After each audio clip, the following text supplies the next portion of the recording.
Now this is fitting, the fact that this device just showed up, the Pixel Slate, because as many of you know, I've been running this experiment with the iPad Pro. I am going to go laptop-less, computer-less, with the exception of this right here. If you want to call it a computer, I don't know if it is yet. If that's what's going on with the iPad, this is Google's play at a similar scenario, a futuristic computing device, a Chrome and Android-based device, a combination, a hybrid, along with a cool-looking keyboard case and pen input. Google's bet on the future of computing actually kind of looks a lot like Apple's, just with a slight difference on the software side. 8th gen Core i5 processor, 8 gigs of RAM, 128 gigs of storage. Now I have been using this guy. This has been the experiment one. I'm gonna do 2 weeks just this, no computer at all. I have some thoughts, I have some feelings, as you would expect. That's the 11-inch version, super portable, 12.3 inches. So this one lines up more competitively against the bigger iPad Pro, so just keep that in mind. Anyhow, there is the device. Ooh, I notice it has these big front-facing speaker grills, as you can see right there. So simple. Look at the back of it. Just a tiny little G up there. That's it. We have some metallic connectors down on the bottom for the various accessories. 2 Type-C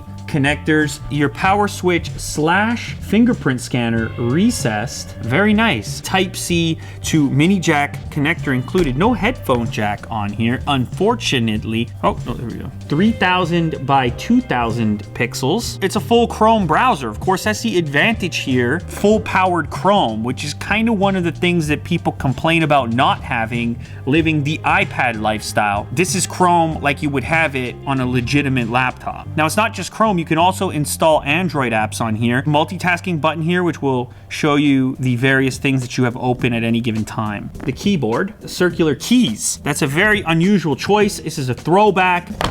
All right, so what is this made out of? I don't know. This soft interior. It can go in a couple of different standing styles, just for a comparison. The iPad one has this sort of fabric style cover on top of the keys. Over here, this is plastic, like hard plastic. Ooh, there's no flex. It feels more similar to an actual laptop keyboard. That is encouraging. I'll give you a little sneak preview on my experience with the iPad. This keyboard is gonna have a tough time replacing a really nice laptop keyboard. That is a pretty strong magnet there. And this goes here. What is this origami thing going on? Oh my goodness, wow. That's pretty cool. The way that this magnet system works in the back allows you to put any angle on the display. It kind of clicks in at this maximum degree. As you pull it up, it will also stop at the very bottom at the minimum angle. Like surprisingly sturdy, maybe even lappable. You might be able to put this on your actual lap and anywhere in between. As you can see here, this implementation here, very attractive, I must say. And that's right, there's a trackpad. Let's see here. Oh, wow, okay. Oh, this is lappable. You can lap this. It's not a laptop per se, but you can lap it. I'm lapping it. Definitely on a desk surface, you are going to forget you're on a tablet because of how they decided to design this keyboard case. And if you want to take it a step further, you can use the Pixel Book pen. All right. Oh, just like that. No pairing, no nothing. I'm tapping, precision here.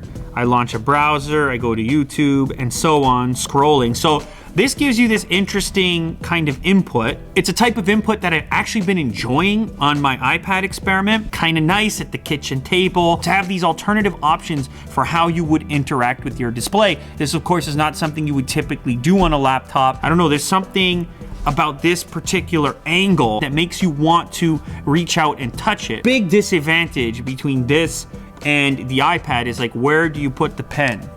There's no magnet, right?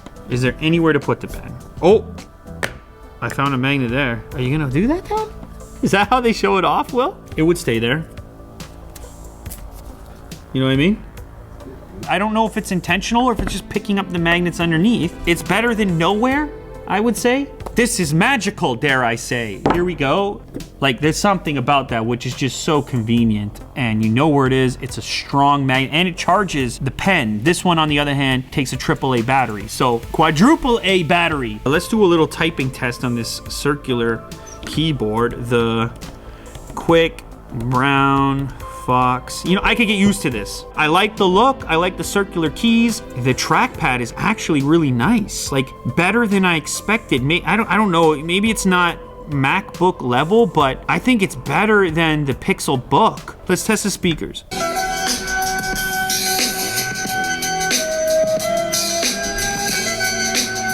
$11-inch iPad Pro.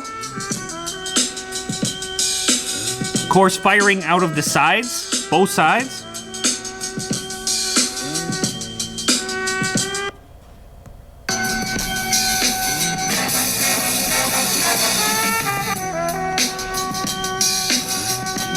Maybe a little more clarity here because it's firing at you, but I think a little more bass. What they've done with the speaker setup on here is actually really impressive considering the form factor. Actually, another quick test while we're here, thinness-wise, there's the iPad Pro 11-inch versus the Pixel Slate. You can see they're both impossibly thin. All right, so listen, it's a full-fledged Chrome OS Chromebook capable of Android apps, a little bit mobile, a little bit desktop. With iOS, you get opened up to the various apps that are touch-centric that exist in that app store. Over here, though, you get a full-on Chrome browser with all the things that you can do in a desktop or laptop browser. You get two USB Type-C ports. You get the front-facing speakers. Of course, there's a fingerprint unlock on the iOS side. On the iPad Pro side, you have the Face Unlock, Face ID, just like the new iPhones. Here you have this pen compared to the Apple Pencil. That one has a really convenient place to go where it stays all the time. This one less so. It'll stick to the back, but it's kind of like, I don't know, it doesn't even feel like it really should go there. It definitely can't live there when you have the thing propped up in laptop form. From a form factor perspective, it just feels like a laptop when you're on it at a desk. The fact that you can pick any angle with the keyboard case also simulates a laptop experience a lot more closely than the keyboard case on the iPad. That said, for strictly touch-based input, I think that's kind of where the iPad shines. I'm intrigued enough here to consider possibly flipping to this one after the iPad Pro experience. I've already been laptop-less, almost 10 days.